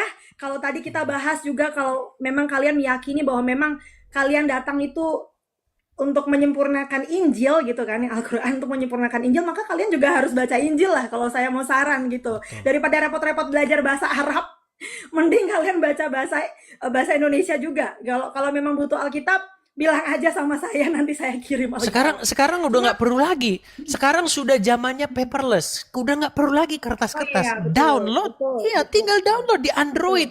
iPhone Anda, Android Anda, betul. download udah ada gitu. Betul. Iya, betul. Saya ngomong gitu karena memang saya juga masih, saya kategori orang yang memang masih baca Alkitab fisik sampai sekarang ya. Tapi kalau misalnya teman-teman ada yang mau butuh Alkitab fisik, nggak apa-apa. Bisa chat saya kirim. Nggak apa-apa, saya juga nggak apa-apa untuk melakukan itu. Jadi lanjut lagi, setelah saya merenungkan, saya baca, saya menggali, mungkin nggak sedalam Bang Edis, tapi yang saya temukan satu adalah Yesus itu berbeda teman-teman semua. Tidak ada yang seperti Yesus, tidak ada yang menyaingi apa pribadinya. Ketika kita lihat di Al-Quran, kita lihat di hadis ya teman-teman Muslim, teman-teman semua, teman-teman Kristen juga, Muhammad ngajarin mengampuni nggak? Muhammad ngajarin mengampuni juga, ada ayatnya Al-Quran sama di hadis juga ada. Yesus ngajarin mengampuni nggak teman-teman? Yesus juga ngajarin mengampuni, tapi satu perbedaan yang saya temukan. Kenapa saya bilang Yesus adalah Mesias? Kenapa Yesus itu bukan manusia biasa, nabi biasa seperti yang orang-orang Muslim percaya? Kenapa saya bilang bahwa Yesus itu memang diturunkan ke dunia ini memang dari Allah sendiri? Kenapa teman-teman? Karena tidak ada satupun manusia di dunia ini yang pribadinya seperti Yesus, teman-teman. Iya, ada yang mau saya sampaikan nih. Mumpung saya masih ingat. Sebentar. Oke, silakan. Saya selesaikan sebentar ya. Saya selesaikan sebentar. Nabi Muhammad bilang harus mengampuni ya. Ada juga ayat-ayatnya. Yesus juga bilang mengampuni. Tetapi satu hal yang harus teman-teman Muslim tahu dan semua teman-teman Kristen tahu di sini, bahwa hanya Yesus yang konsisten dengan perkataannya dan dengan tindakannya. Dari Yesus hidup sampai Yesus mati di kayu salib. Hanya Yesus yang konsisten. Hanya Yesus yang konsisten tidak membunuh. Yesus tidak menghakimi. Yesus tidak menyiksa. Yesus tidak menganiaya. Hanya Yesus yang melakukan itu. Oleh sebab itu, malam ini saya merasa kok penting banget ya. Kayaknya saya nggak tahu, saya harus ngomong di sini biar teman-teman muslim semua tahu bahwa itulah perbedaannya Yesus, teman-teman. Kalau teman-teman tidak percaya dengan apa yang saya katakan, baca Alkitab seperti tadi yang Bang Edis bilang, sekarang sudah bisa download, sudah bisa di mana-mana. Oke, baik. Silakan Mas Edis tadi mau bilang apa? Ya, saya tanggapi ya. Gini. Jadi kalau kita meresapi, banyak orang ingin menaklukkan dunia itu dengan senjata. Banyak orang ingin menaklukkan atau memperluas kerajaannya itu dengan pasukan. Ya kan? Negara A, negara B, kerajaan A, kerajaan B. Memperluas persenjataannya, memperluas tentaranya. Kita lihat contoh Genghis Khan. Masih ada sekarang? Hilang, nihil. Tidak ada. Bekas-bekasnya pun sudah tidak ada. Ya kan? Kerajaan Genghis Khan hilang. Kerajaan ini, kerajaan Majapahit yang memperluas kerajaannya dengan pisau pedang hilang. Tapi hanya ada satu sosok, bayangkan. Dia mendirikan kerajaannya dengan dianiaya. Ini kebalikan, ini counterpainnya ini. Ini tolak belakangnya gitu loh. Yesus tidak pernah bawa pedang untuk nakut-nakutin orang. Nggak pernah bawa pasukan. Begitu. Tapi kerajaannya sampai sekarang menjadi kerajaan yang terbesar di muka bumi ini. Begitu loh. Makanya memang kadang-kadang memang Tuhan itu luar biasa. Kalau kita meresapi Injil itu, Alkitab itu memang luar biasa. Jadi makanya kata Rasul Paulus, memang pemberitaan Injil itu, pemberitaan salib itu memang seperti kebodohan bagi orang-orang yang akan binasa. Tetapi itu hikmat Tuhan itu luar biasa bagi orang-orang yang menerimanya. Makanya raja-raja dunia, raja-raja, presiden-presiden, pemimpin-pemimpin dunia memperluas kerajaannya dengan emas, perak, dengan pedang, dengan tentara. Tetapi Yesus memperluas kerajaannya dengan mati di kayu salib. Ini luar biasa. Dengan dianiaya. Memang Tuhan memang menggunakan hal-hal yang memang sama sekali tidak pernah dipikirkan oleh manusia. Seperti itu. Jadi itulah inti kekristenan kita, teman-teman. Ya, Abang, terima kasih. Kalau mungkin teman-teman yang teman-teman muslim yang hari ini nonton, ya. Tadi saya lihat ada yang komen, kok khotbah, maaf ya Bang Edi, saya nggak bermaksud khotbah. Ini saya terlalu berkobar-kobar semangat menyampaikan. Kalau teman-teman muslim mungkin nggak percaya atau menanyakan ngapain Yesus, kalau memang Yesus Tuhan kenapa harus mati di kayu salib ya? Justru karena dia itu ingin membuktikan cintanya dan kasihnya, dia harus mati di kayu salib, teman-teman. Dan tidak ada satupun orang yang mau mati buat dosa kamu. Coba kamu cari deh, nggak ada, teman-teman. Oleh sebab itu ketika saya bersyukur ketika saya belajar tentang ya hadis-hadis Al-Quran yang yang Bang Edis sampaikan setiap live itu, ini memperkokoh iman saya. Ini memperkokoh iman saya justru bahwa memang kenapa kita memang orang Kristen adalah sebuah kebodohan bagi kamu kalau kamu melepaskan Yesus, karena pribadi Yesus itu nggak ada duanya. Nggak ada yang bisa seperti Yesus. Bahkan kita sendiri harus jujur kepada diri kita sendiri. Kita sudah hidup berapa tahun sesuai umur kita saat ini. Mungkin kita lahir Kristen, tapi kita menyadari kan bahwa untuk mengikuti ajaran Yesus itu, wah, sangkal diri pikul salibnya itu nggak gampang gitu loh. Ya, makanya itulah yang berat yang kita lakukan. Ya. Makanya disitulah kita melihat bahwa memang Yesus bisa sebegitu pribadinya, begitu indah, begitu sempurnanya. Hal yang memang sangat tidak masuk akal bagi manusia itu ada di Yesus. Oleh sebab itu memang dia adalah Mesias. Dan saya ingin menambahkan terakhir tadi Mas apa ya, kok jadi masih Bang Edis, sorry, saya di Solo soalnya, jadi saya kebiasaan ngomong pakai Mas. Gak apa-apa. Jadi tadi Bang Edis di awal-awal sempat bilang, oh orang-orang nih kalau Bang Edis lihat kok kalau ngomongin soal soal istilahnya Islam atau soal hal-hal yang istilahnya apa ya, seperti mungkin Islam, hal-hal yang mungkin Israel gitu mungkin lebih semangat gitu ya daripada daripada ngomongin yang tentang intern gitu. Itu pun juga memang saya bisa pahami itu. Cuma saya mau malam ini terakhir mungkin dari saya, teman-teman semuanya, kita harus ingat ya, kita harus ingat di sini kita memang harus nggak boleh abu-abu. Kita memang kan tujuannya live ini kan kita nggak mau abu-abu ya. Kita mau menjelaskan gitu jalan yang lurus itu Yesus. Tetapi buat teman-teman Kristen di sini, teman-teman perlu tahu bahwa kita itu tidak hidup di perjanjian lama, teman-teman. Kita hidup di perjanjian baru. Jadi jangan terlalu semangat dengan aksi-aksi seperti saling menyerang, seperti mungkin juga saat ini yang sedang terjadi masalah Israel juga dan Ya, Iran. Teman-teman Kristen, saya mengingatkan di sini karena saya lihat channelnya Bang Edis ini banyak banget yang nonton. Jadi saya cuma mau menyampaikan bahwa kita nggak di situ, teman-teman. Yesus datang itu memperluas perjanjian Abraham gitu. Jadi kita nggak lagi tentang hanya sekedar tanah perjanjian fisik, teman-teman. Tetapi ini tentang tanah perjanjian yang baru. Kita masuk dalam perjanjian yang baru, yaitu Yerusalem baru, teman-teman. Yerusalem baru itu artinya surga, artinya kekekalan gitu. Jadi aku harap teman-teman Kristen di sini kita nggak jadi orang yang ngompor-ngomporin, yang kita happy lihat perang, yang kita suka betul. saling menyerang. Kita nggak boleh begitu, teman-teman. Kita harus ngerti bahwa jangan sampai kita memberitakan Injil tapi kita sendiri ditolak. Jadi Betul. kita harus Makanya harus mengerti itu. Injil bukan hanya ini, Injil untuk semua orang. Yesus tuh untuk segala suku dan bahasa, begitu. Nggak beda-bedakan. Betul banget. Mau dia Betul Iran, mau banget. dia apa, Yesus untuk segala bangsa, seperti itu. Jadi beritakan tentang kasih Yesus itu, begitu loh.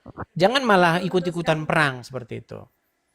Betul, betul, betul. Karena begini ya, teman-teman ya. Yesus itu saat ini kita hidup di perjanjian baru ya, di mana memang di perjanjian baru ada ayatnya dikatakan bahwa di dalam Kristus itu bahkan ya Arab, Yunani, siapapun itu bisa menikmati perjanjian Abraham itu dengan syarat di dalam Kristus gitu loh.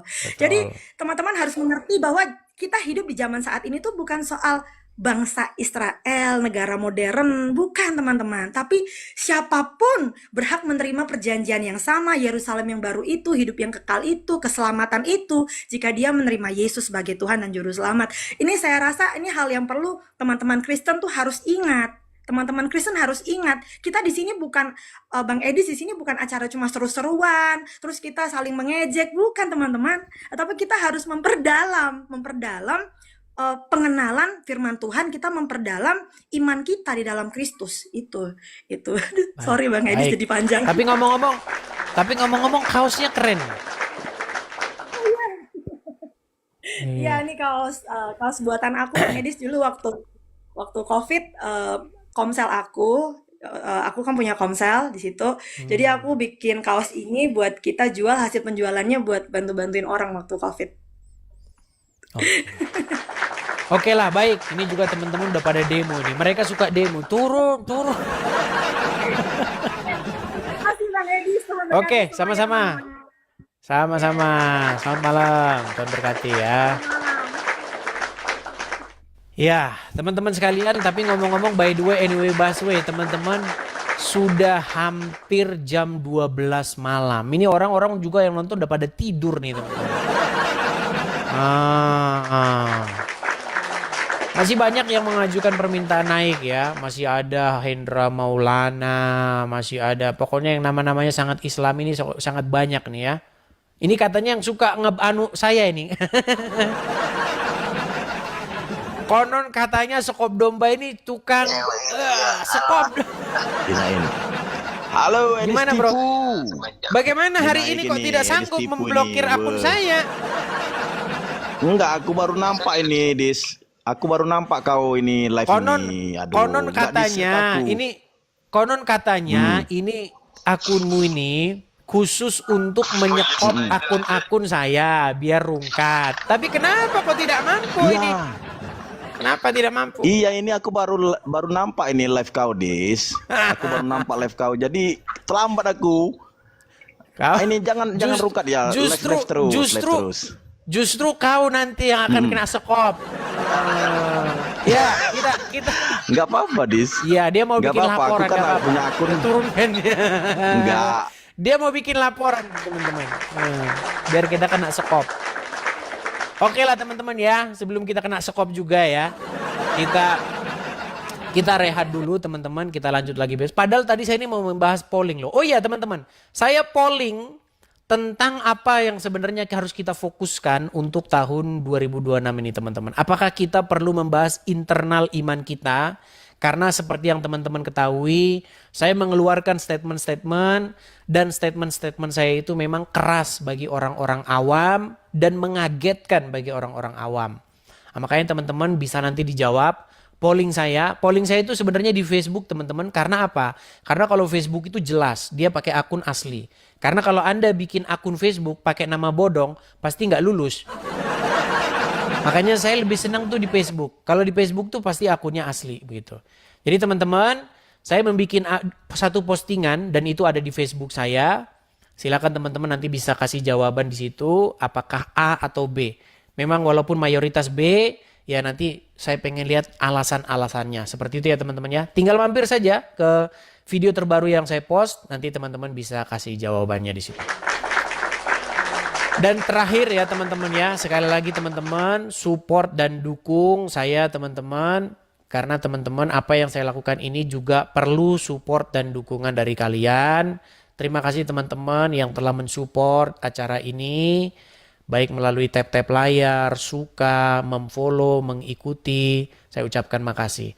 Dan teman-teman juga support acara ini juga dengan finansial. Jikalau teman-teman hidupnya ada berkelimpahan atau berkecukupan, teman-teman bisa support program saya ini di situ. Di yang BRI atas nama Edi Sidabutar, belakangnya 4232 42532. Oke, saya rasa itu saja teman-teman. Silakan teman-teman bisa ditangkap layarnya, support dan dukung ya teman-teman ya. Saya rasa itu saja dulu untuk malam hari ini, cukup itu dulu. Besok-besok kita sambung lagi. Jangan lupa sekali lagi teman-teman dijawab polling saya supaya saya bisa benar-benar mantap supaya fokusnya nanti kedua di depannya itu kemana, ke A atau B ya, silakan dijawab A atau B. Oke, saya rasa itu saja teman-teman, sampai ketemu lagi, selamat malam, selamat beristirahat, Tuhan Yesus kiranya memberkati kita semua, shalom.